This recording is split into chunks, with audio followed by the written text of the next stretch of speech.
Hey, good evening, everyone. Thank you for choosing to stop by and watch tonight. I promise not to keep you very long, but before we begin, I do have a few announcements that I would like to go over, just kind of as some general housekeeping uh, for our congregation here at Mountainside. The first is a great big thank you. Thank you for everyone who is watching when we do our live streaming, and I want to let you know. Thank you for being patient with me as I try to figure out the whole process.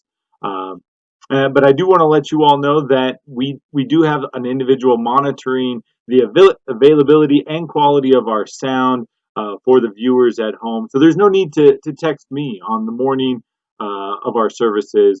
We do have that taken care of. But I do thank you guys for thinking about it and trying to give everyone the best quality of service. But no need to text on the morning of. We are also still looking for individuals who are willing to do communion preparation Sunday morning.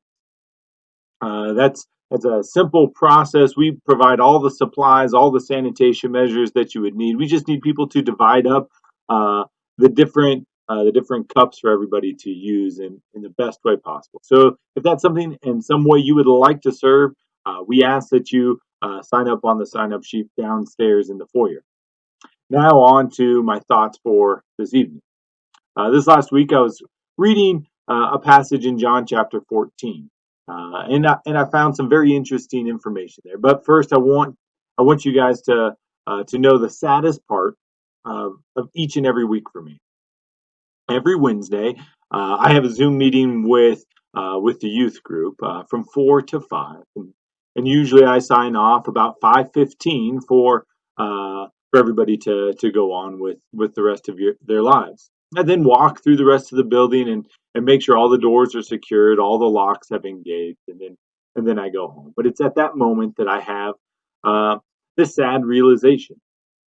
It's usually Wednesday night, as I mentioned, 5:15 to 5:30, and the place is empty. And and I have this surreal realization of what Wednesday nights used to be. At 5:15, Gene Decker would already be there, filling up and putting his desserts out for the meal. Larry Lawrence would be sitting back in his corner having some discussion with individuals. The final preparations of the meals would be taking place as people prepare, as visitors and guests are arriving. And yet, on these Wednesday nights, I see a big empty family center, and it always brings a great deal of sadness to think of the emptiness of what used to be the highlight of my week. And I stop and I wonder when I can fully be around my family again.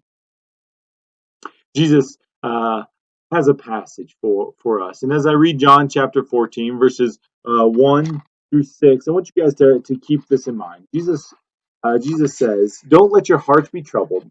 Trust in God and trust also in me. There is more than enough room in my Father's house. If this were not so, would I have told you that I am going to prepare a place for you? When everything is ready, I will come and get you, so that you will always be with me where I am. And you know where I am going." "No, we don't know, Lord," Thomas said. "We have no idea where you're going. So how can we know the way?" And Jesus told him, "I am the way, the truth, and the life. No one can come to the Father except through me." So in my studies, as I came across this passage, I always like to drill down a little bit more to find out as much as I can when I read a passage like this. And I always want to find out the cultural context. There's so much that goes on in the Bible that it's important for us to know why it was placed there and what Jesus was referring to. So as I looked into this passage, I found out some interesting parts. One, this was a very common practice for the individuals in Jesus's time. You see, engagements were way different than they are for us today. They were basically the marriage minus the couple living together. And so they had this idea that there was a promised couple that the only thing that was really separating them was a place to live, and then they could be fully married. And so Jesus's disciples, they would have understood this analogy. And so Jesus says, and gives us this cultural context. He says, I'm going to prepare a place. And that's what the bridegroom would do. During the engagement, the couple would get to know each other. They would get to know each other's families, how they would work together. But part of that process was the bridegroom would build on to his father's house. He would build a room for the couple to move into this great multi-generational home. He would build on the room, and then when that preparation was ready, he would go and get his bride. He would go and bring her back to the room that he made. You can get the beautiful symbolism of preparing for this. And this would always be a surprise and a great buildup for the bride. She wouldn't know exactly when the room would be prepared. She wouldn't know when it would be completely finished and ready for them to move in. And so she would wait with eager anticipation for the bridegroom to say, yes, ready. It has been prepared.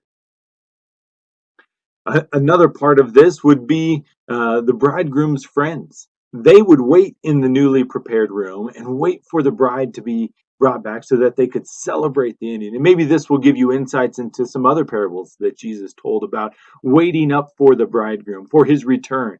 And they didn't know when he would come back with the bride. This would only be intensified if there was a long journey involved. If they didn't live in the same town, he would have to go get the bride and maybe stay a day and then bring her back. And so they would wait for the bridegroom to return with his bride.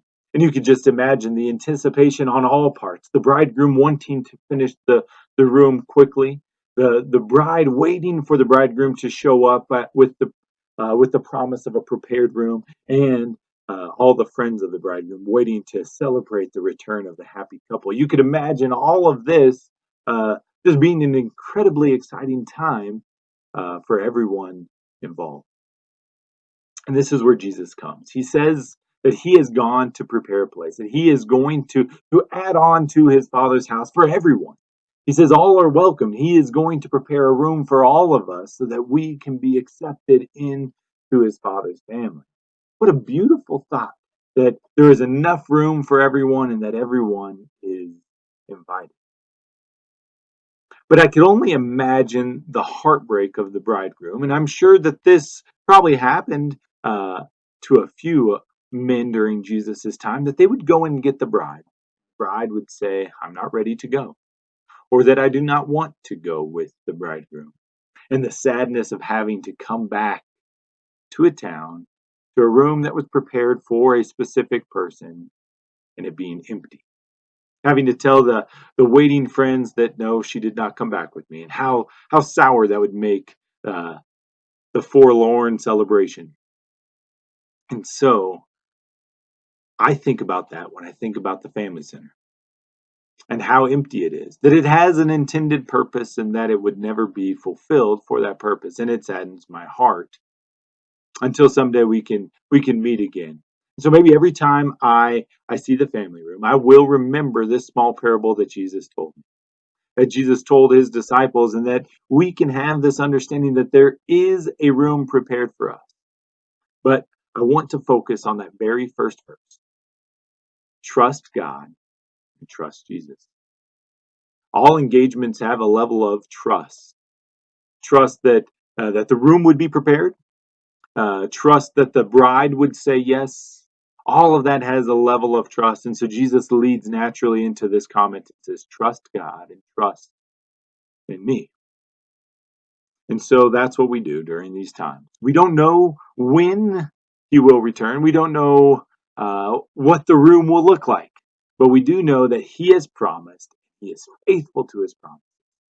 And so that's something that we can truly put our trust in. Thank you, everyone. God bless and good night.